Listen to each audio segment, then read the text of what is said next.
This program is brought to you by Dolco Media. Fixing South Sudan, ideas for the new nation. With award-winning journalist Nhial. Absolutely. Honorable Ashwin, as you can see, the ideas of the initiatives are varied. On July 8th, the clashes in J1 took place, which was very unfortunate. Including country-specific ones, which and the rebellion continue to be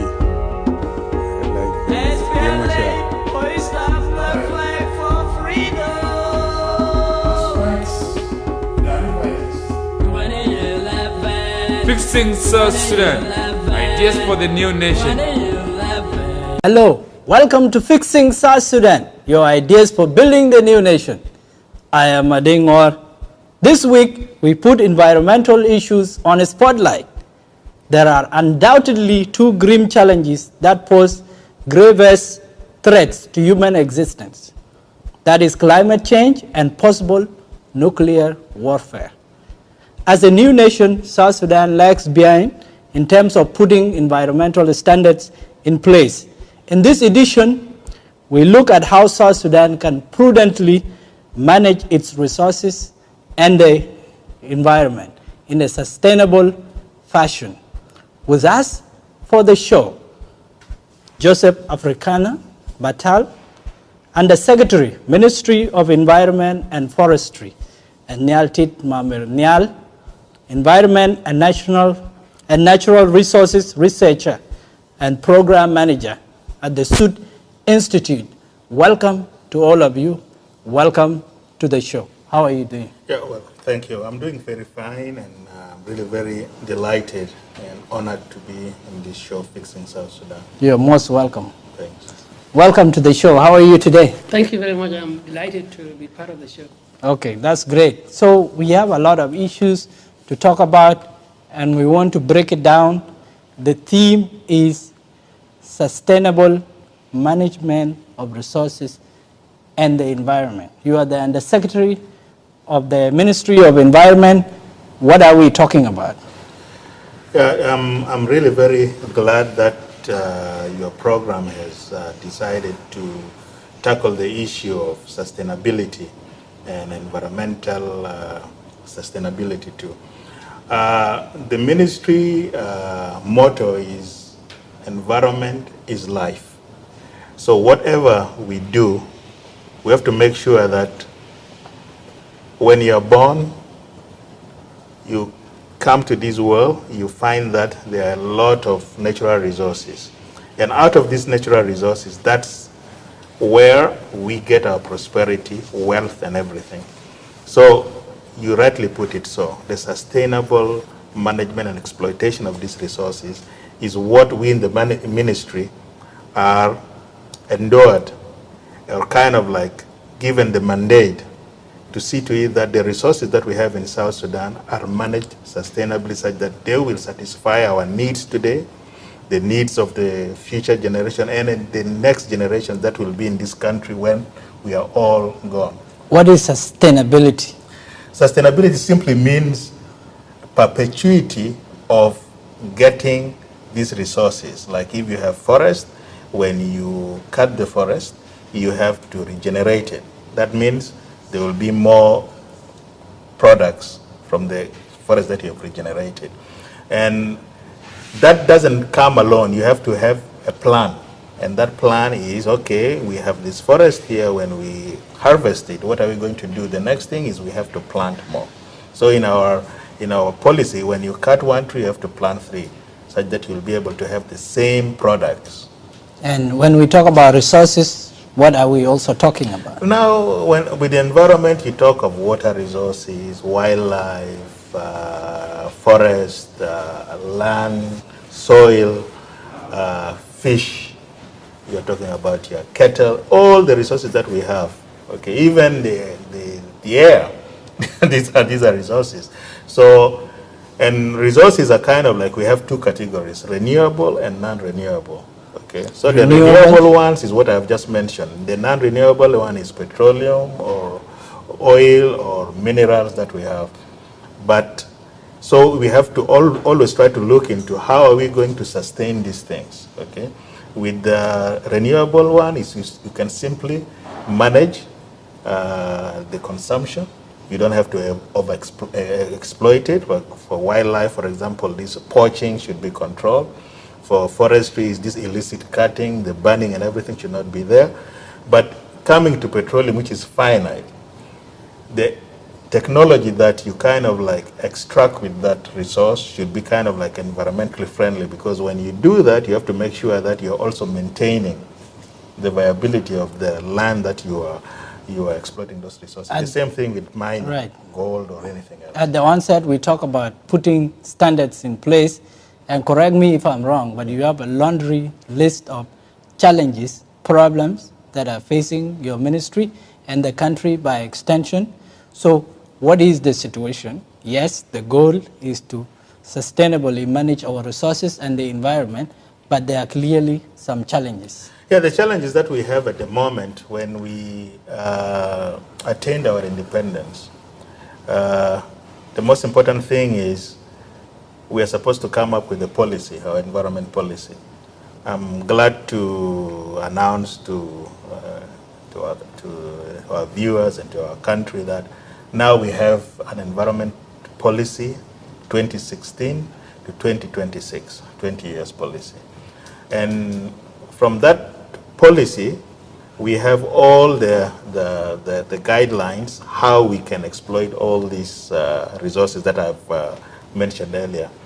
But the next thing is, if somebody doesn't follow those guidelines, what are we supposed to have? We are supposed to have now an environmental bill or act that will kind of like make sure that we'll be able to regulate and also punish people who are not following the policy. Now we have the policy, and the act is still currently with the Ministry of Justice, and we hope they will expedite kind of like passing it and give it to the Council of Ministers, then to the Parliament, so that we have an environmental bill. And in that bill, now we'll be having both the policy and the regulation and the law. And the law.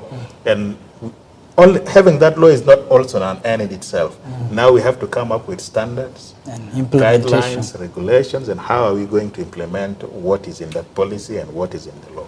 So what is the policy? What is the snapshot of it? What are the policy is simply the sustainability, managing our resources sustainably, and also having to take consideration of the environment.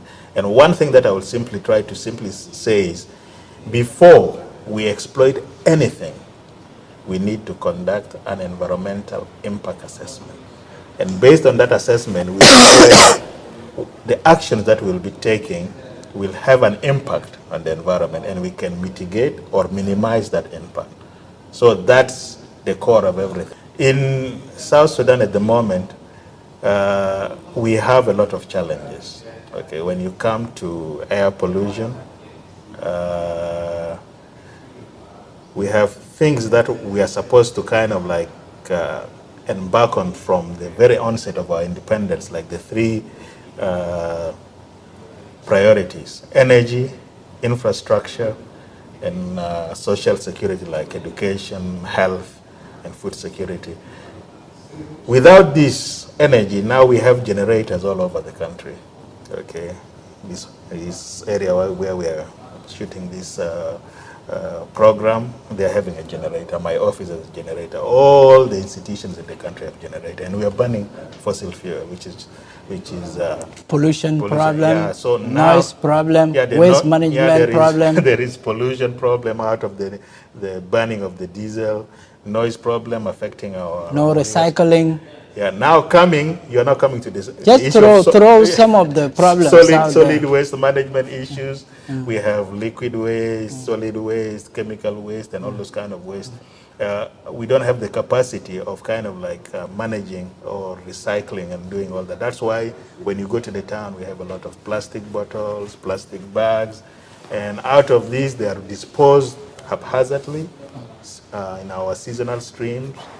And during the rainy season like this, all this waste is carried to the river. Right. And we are now killing one of the largest wetlands in Africa, which is the Sud. And it is a biodiversity hotspot. So now you see, if you don't manage the environment sustainably, then the impacts to people will always be grave. Without a clean city, we have bouts of cholera. But again, and so on and so forth. Yes. I will come back to you because you have a lot of elaboration it to is do. a lot, it's a lot. Nhial Tiitmamer, in the beginning I talked about climate change. This is a global issue and it's also a local issue. And how is it a problem for South Sudan? Is it a problem?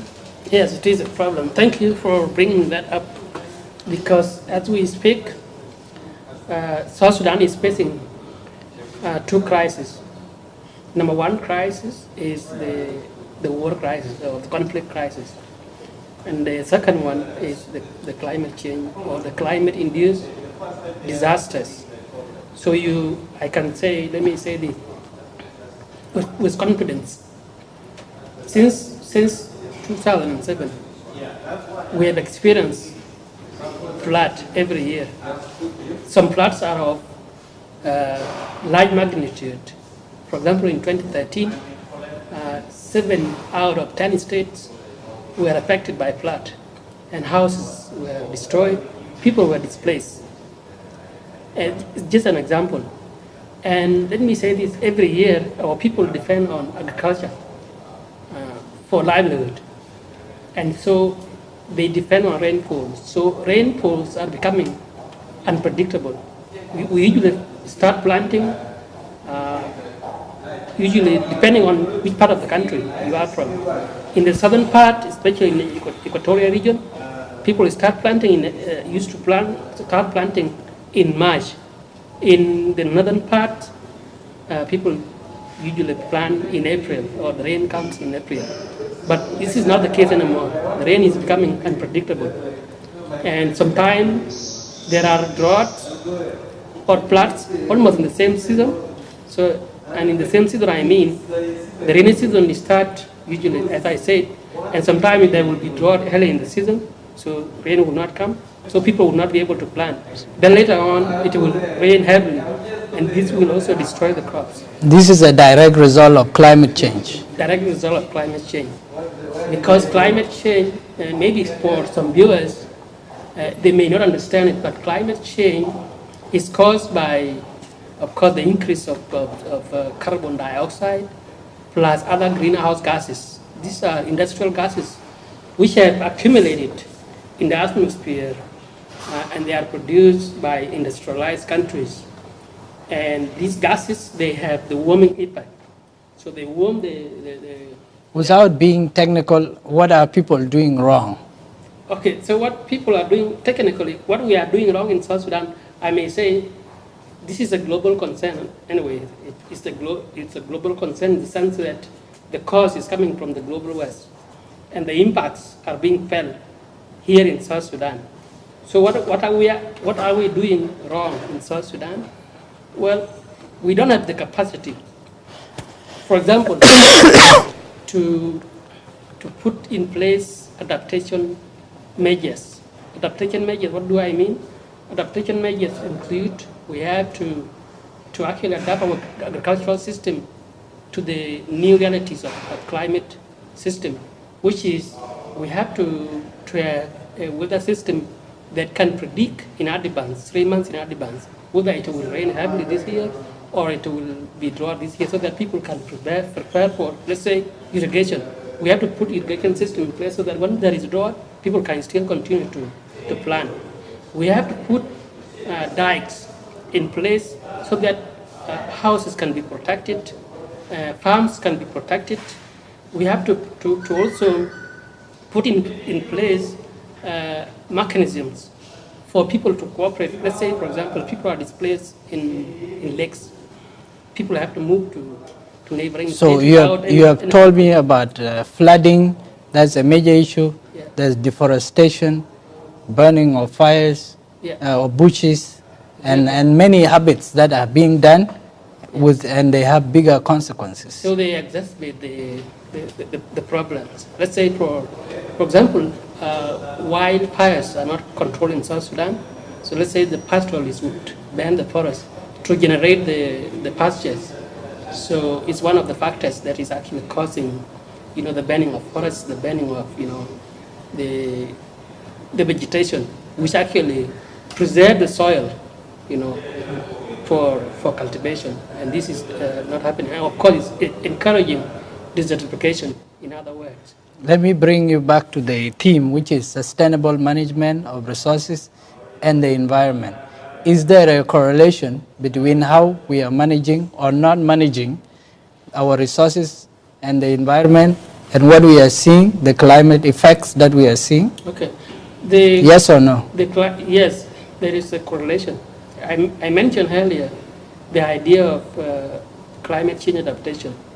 Climate change adaptation falls in line with sustainable development or sustainable management of resources. As I said earlier, there's something called climate smart agriculture, whereby you have to do what is called agricultural or conservation agriculture, where you have to preserve the soil so you can use the leaves of the crops to preserve, to do the mulching, preserve the soil so that you maintain the nutrients in the soil. You can also use organic manure to also preserve the soil and to generate more. Recently, we went to Uganda to attend a global conference on community-based adaptation to climate change. And in Uganda, people are already way ahead compared to us, of course, in South Sudan.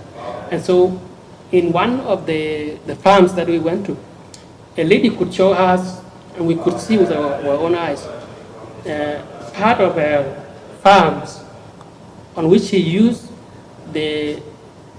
let's say the cow dung from her, 5, which is cows. So renewable. she used the cow dung from those cows as a manure.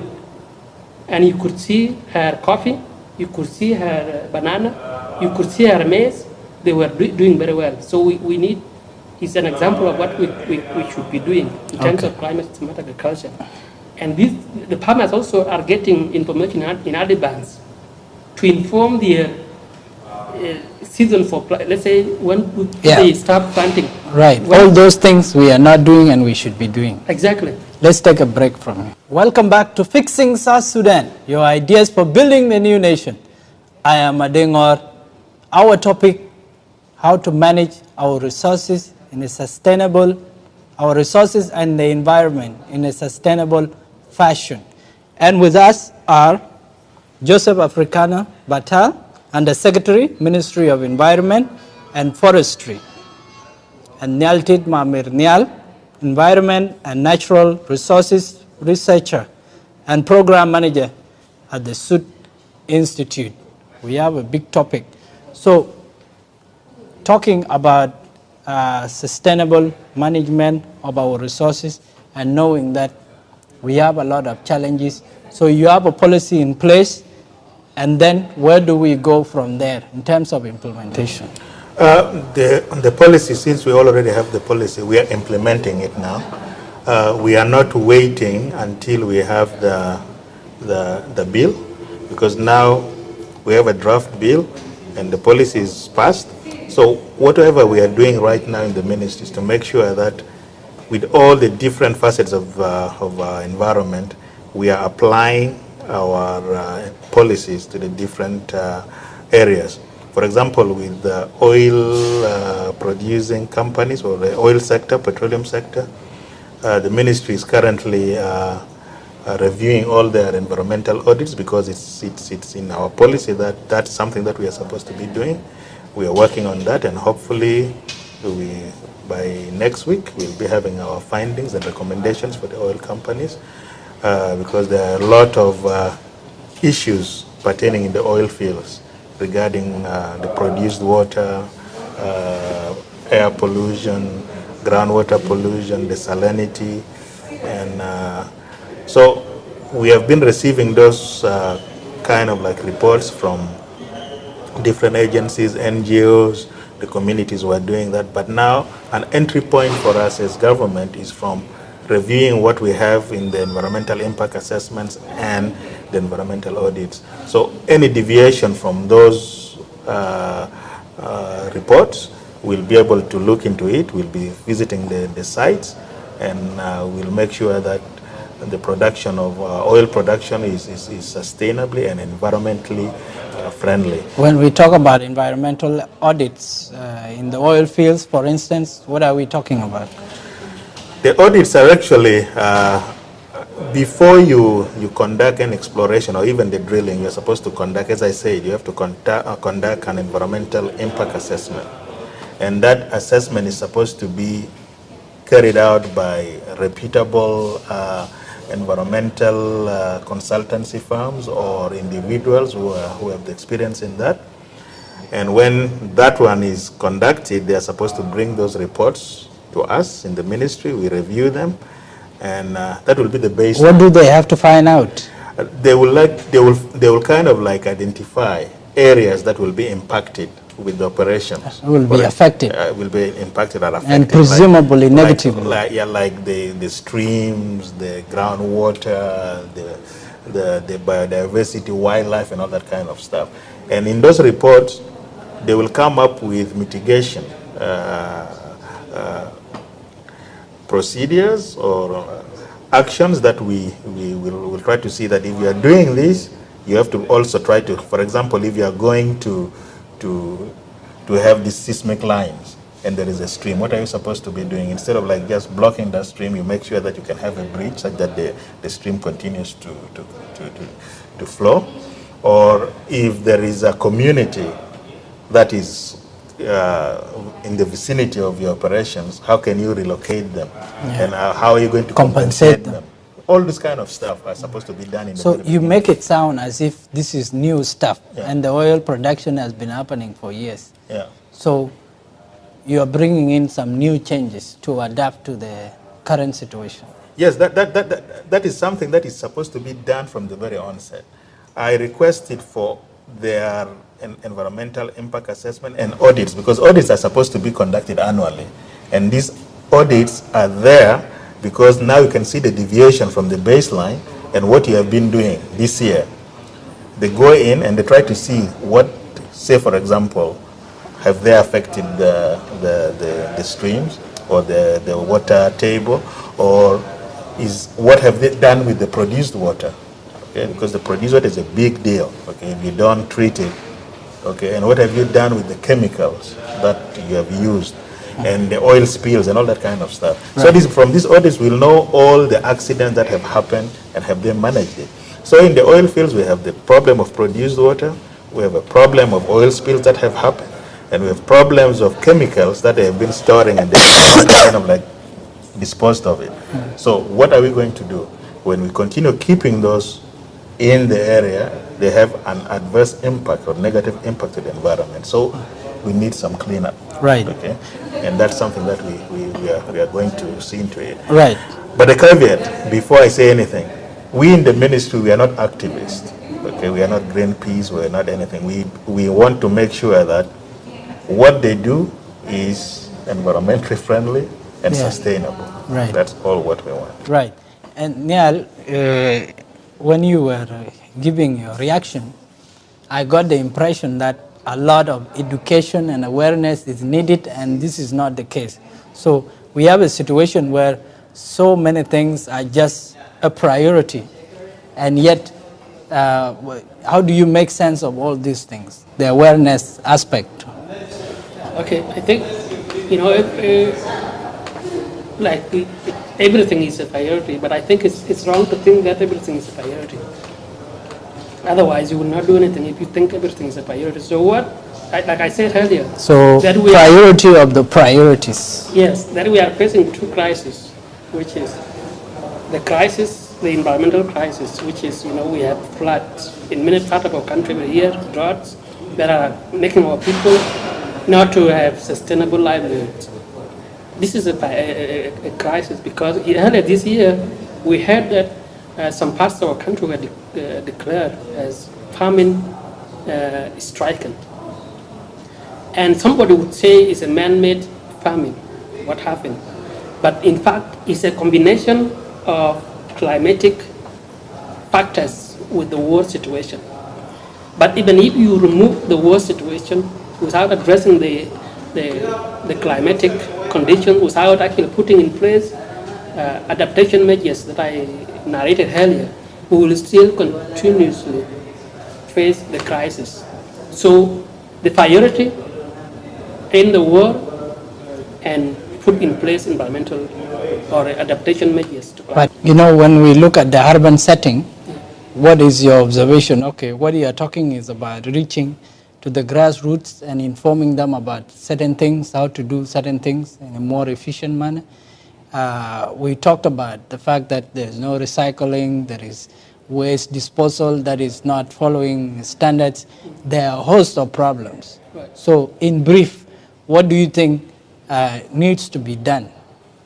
Okay, I think number one thing are you saying specifically with recycling? When we talk about observing environmental standards, it's not there, pollution is there, whatever is there. So I think number one thing... There are many things that are screaming at you when you are looking out there. Number one thing, and my colleague, Honorable Joseph, will agree with me. Number one thing, you have to have two things to really regulate effectively.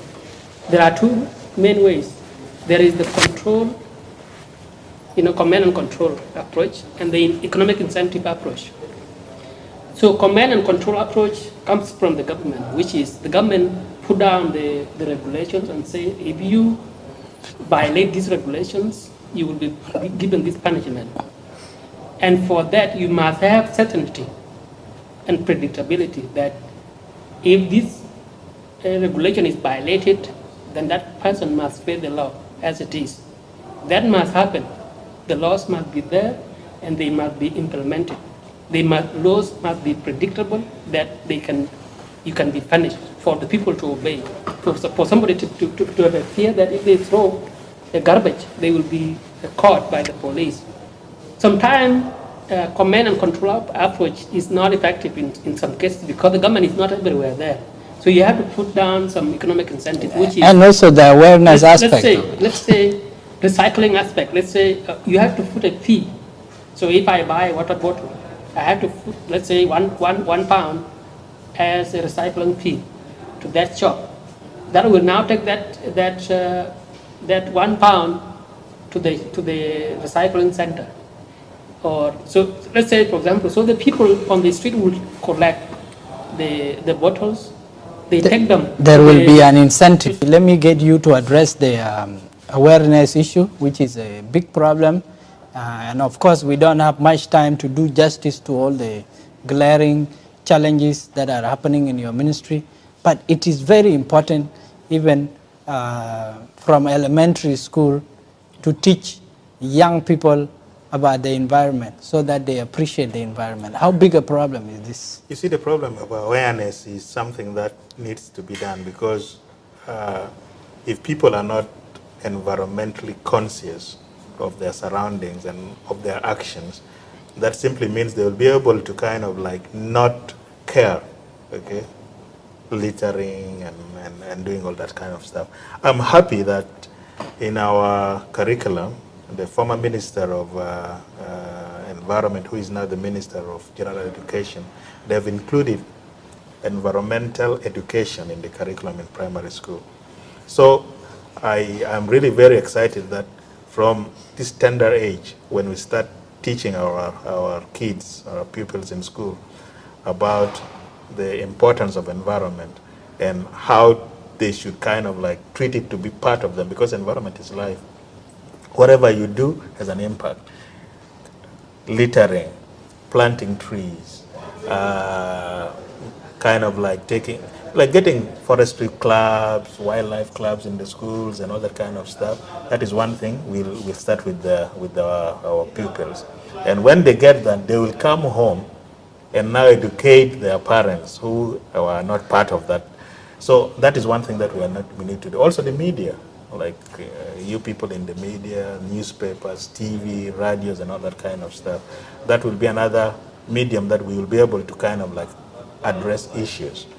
And for us, we have 3 tiers of government. We have the national, we have the state, And people who are supposed to be doing the heavy lifting in towns are the city council. Because there they have a council that can come up with bylaws. And they don't need to go through a lot of stuff. For example, fining people and doing all that kind and paying taxes. And I think because of the lack of time, we need to have another right. Let's wind up this way. Your office uses a generator. Yeah. That is not renewable. It's not sustainable. Yeah. Speaking of sustainability. Yes. So let's see how that changes in your own office and then projected nationally. I'm glad to inform to you that we as a ministry, we are going to turn to clean energy. But the good thing of late, the Ministry of Energy have signed a contract with a certain company. And now we are now in negotiations with that company because we want to make sure that over 70% of the power generation in Juba for the city will be from clean energy solar. And the other 30% will augment it from diesel generators. And when we kind of like get our hydropower in place, we silence all the generators, you know. So that is something that we are working, we are excited. And when he was talking about adjusting or kind of like adapting to climate change, we are happy that the ministry, we have developed a national adaptation program of actions for South Sudan. And we have over 28 projects. And when he was talking about smart agriculture, that is one of the projects that we have. And it's going to, we have a proposal of over $40 million. And we are doing that with UNDP. We have this early warning system.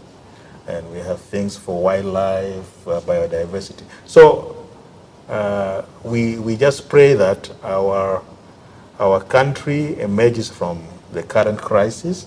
And we have a lot in store to make sure that this is one of the most prosperous countries because we are endowed with all the resources that will make each and every one of us prosperous, rich, and have a livelihood that will be envied by the nation. Sustainable. And sustainable. Let's end here. That is Fixing South Sudan, your ideas for building the new nation.